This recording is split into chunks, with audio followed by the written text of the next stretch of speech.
For the TV cameras, I need to stand here. Is that what you need me to do? I mean, I can, or can I move around? Is that all right? You don't. Nobody's reacting, so I'm going to move around.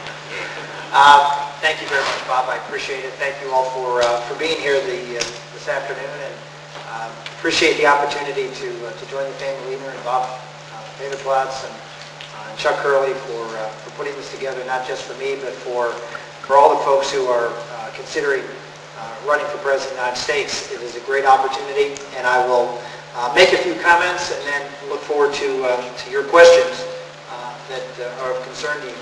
I want to make a comment. I have to make a comment about what happened last night. Bob mentioned that also.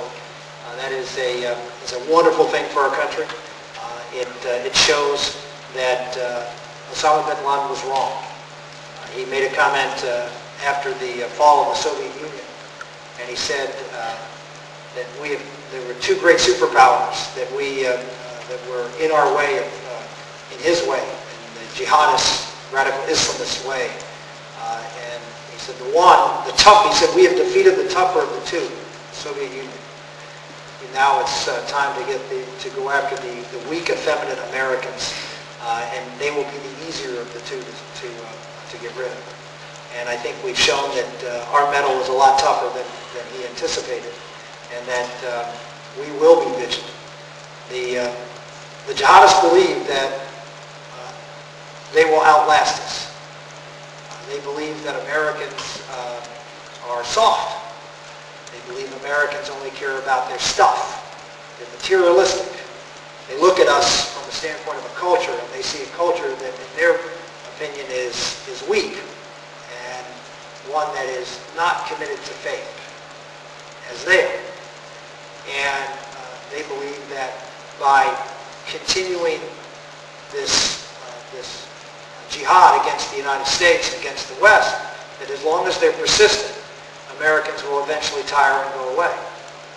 Using the example of Vietnam and as something that they talk about quite a bit. I want to say that I hope the lesson we did not learn from last night was that somehow this struggle is over, or that these people are going to go away.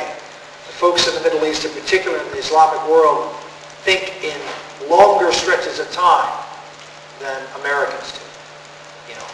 I don't know how many of you have been to the Middle East, but you go into an antique shop or a trinket shop in the Middle East, and you'll find artifacts 2,000 or 2,000 years old that sell for a couple of dollars. You hear in America something that's 100 years old is a precious antique.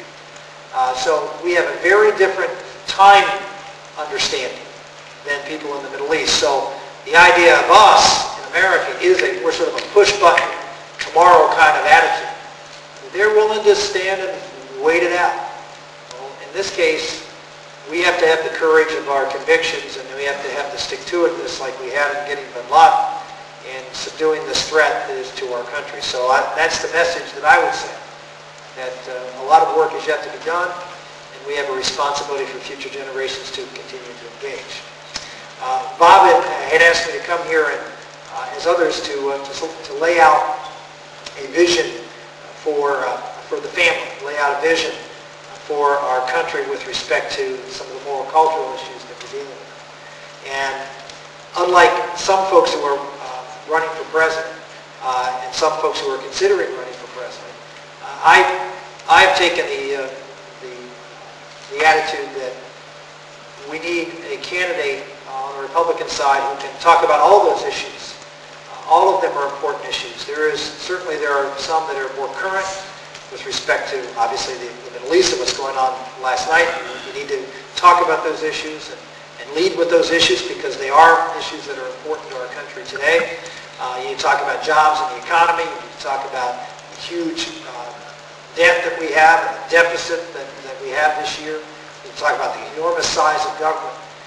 But we also need to talk about the underpinnings of all of this, the underpinnings of our foreign policy, the underpinnings of our economic policy, the underpinnings of our government policy, our fiscal policy. And to me, when you do that, you have to understand who we are. Who is America? What makes America successful? Is it just because we have a very well orchestrated economy or military or no? America didn't start out with a great military. It didn't start out with a particularly strong economy. It built that because of who we are. And I think when you want to elect a leader, you want someone who can lay out a vision of who we are and where we're going. Something that happened a couple of weeks ago that really shocked me. And I'm hard to shock because I've been in politics a little while. But President Obama said something a little over 2 weeks ago that to me gave a great insight as to how the president views America. He said in response to Paul Ryan's budget, he gave a budget address, and Ryan came out with his budget, and then the president thought, well, I better come out and respond to this budget with really not much more in detail than what he originally put forward. But he did say something very telling that I don't think the media spent a lot of time talking about. He talked about Medicare, Medicaid, and unemployment insurance, and said this. He said, I believe America is a better country because of those programs. I'll go one step farther, he said. America would not be a great country without those commitments.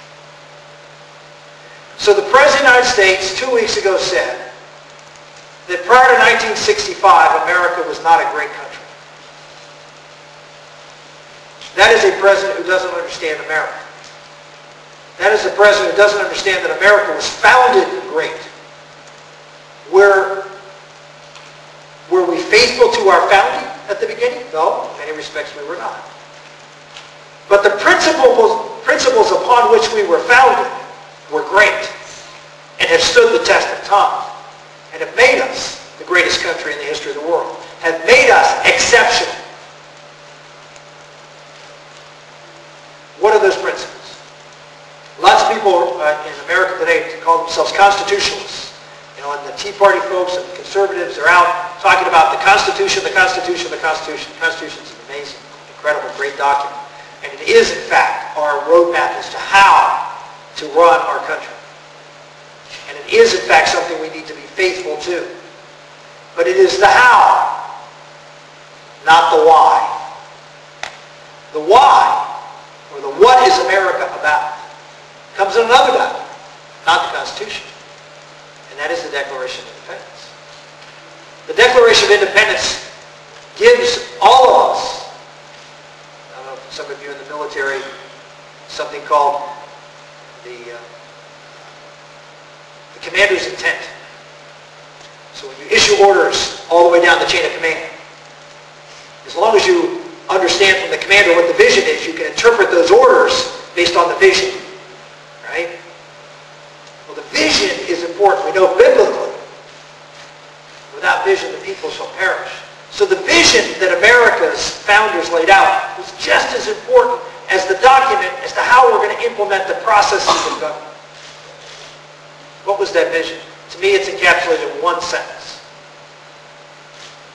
We hold these truths to be self-evident, that all men are created equal and endowed by our Creator with certain inalienable rights. That sentence encapsulates what makes America, or has made America, different and exceptional. Without that, we would not be who we are today. The commander's intent, our founder's intent, was twofold. Number one, we are all created equal. Is that true? Are you equal to her? She equal to him? Objectively, no. He is stronger than she is. I say that may not be true, but my guess is he's a pretty big guy. He's probably stronger than you are. She's probably smarter than he is. We all have our pluses and minuses, but no two people are equal. Objectively false.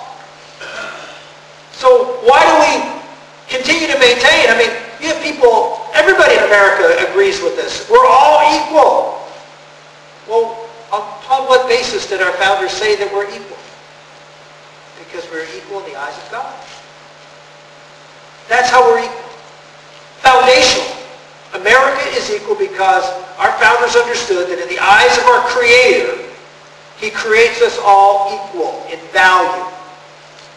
I always find it remarkable that people who reject the biblical Creator's view of truth, embrace that.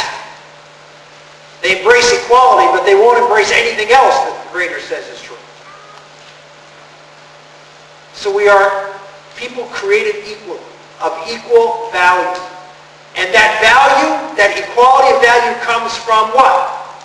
Because we are endowed by our Creator with rights, equal rights. Because we're equal in value to Him. And the rights He gives us equal. That's the foundational moral principle of America. America is a moral enterprise.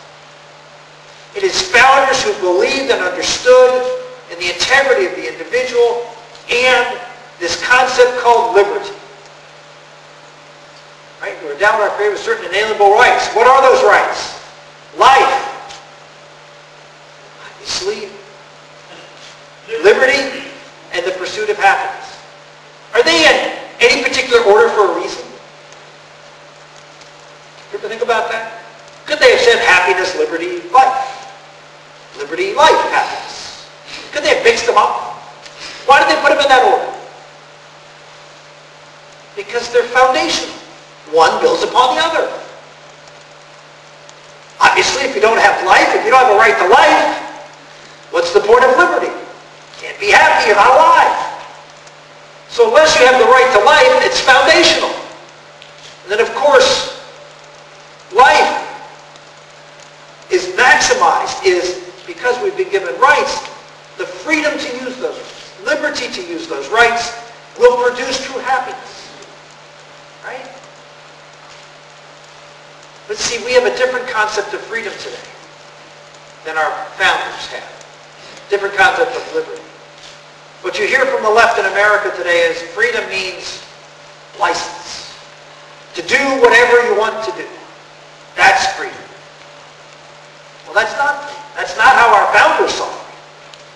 They saw our founders' freedom was a freedom with responsibility.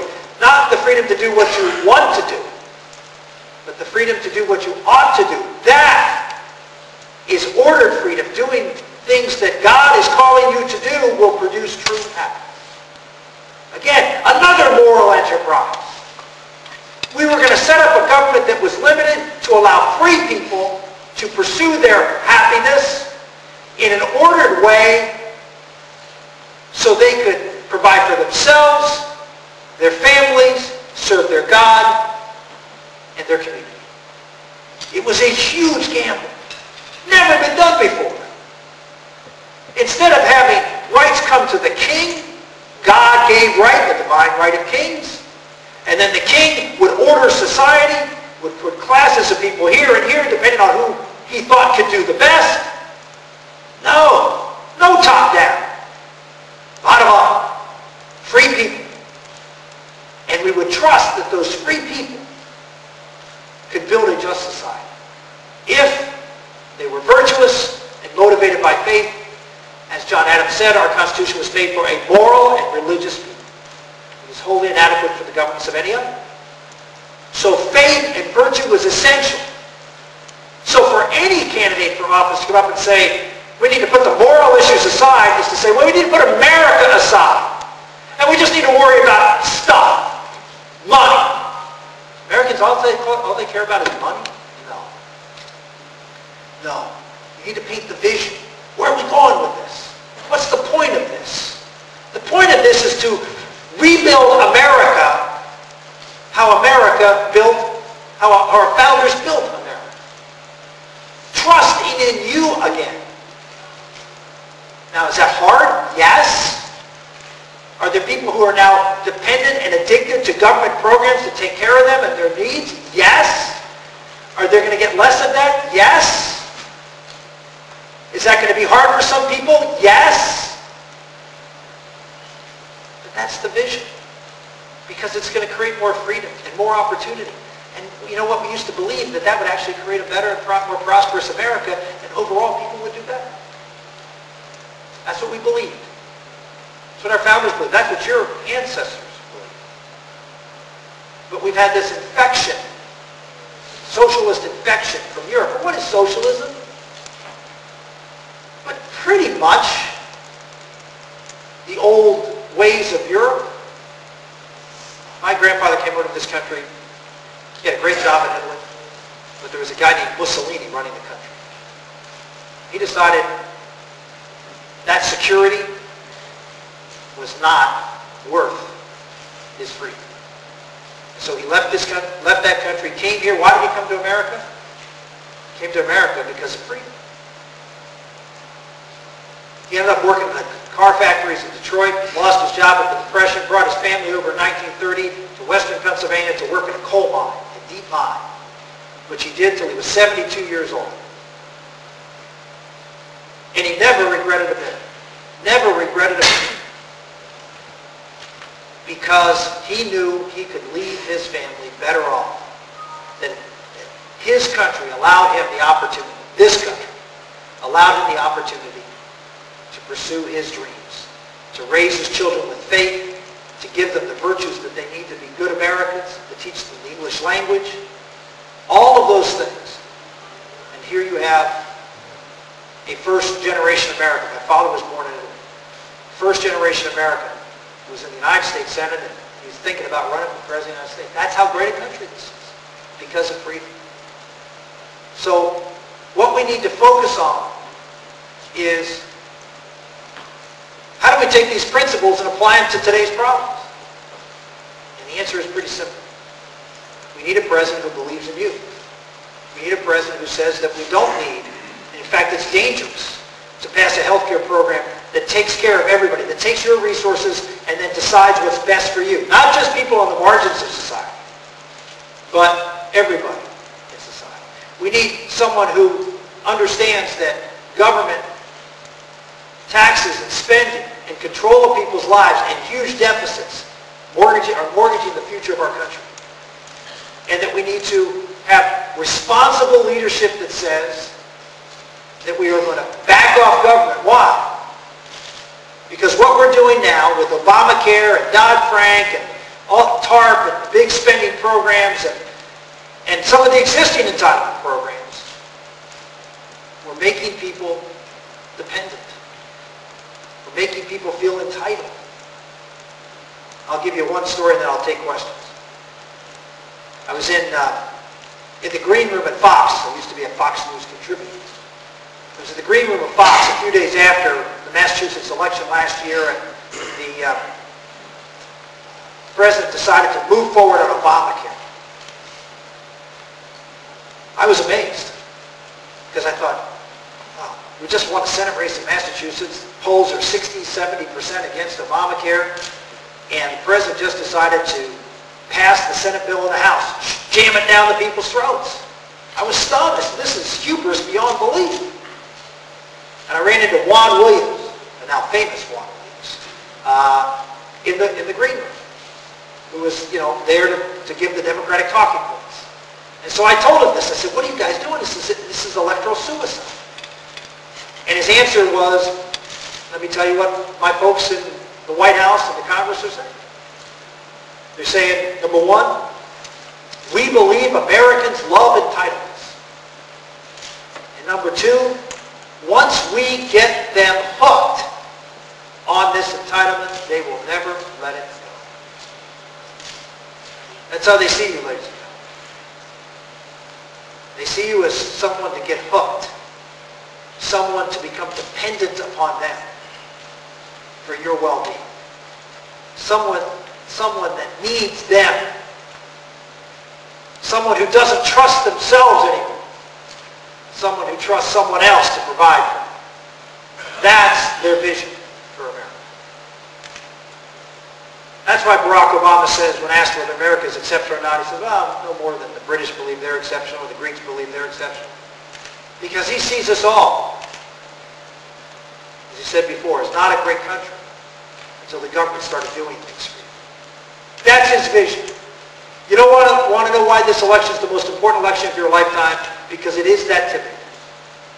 If Obamacare goes into effect, if the government takes over that big element of your life and makes you dependent upon the government for your health, America, as you were given it, as you were blessed to have it given to you by generations of suffering for freedom, you will quietly, docilely, meekly pass to your next generation something less, far less than what you would give. You will be the generation. You will be the generation. We will be the generation. Me too. That will have failed America, failed our founders, and given something less, something weak, something like every other country in the world. You will have given away the uniqueness of America that transformed the world. That shining city on the hill, lights will go out, and it will be your watch. And you folks here in Iowa have a big role to play in that, because you have to find the person with the vision and the record to be able to go out and make that case to the American public. I believe, while there are some who will not hear that message, who have become dependent, and the drug will be too powerful, but I believe that DNA of freedom, of why people came to this country, the ancestors who came to this country, is still alive and well in most Americans. And that they will, in fact, rise up and take our country. I'll be happy to take it.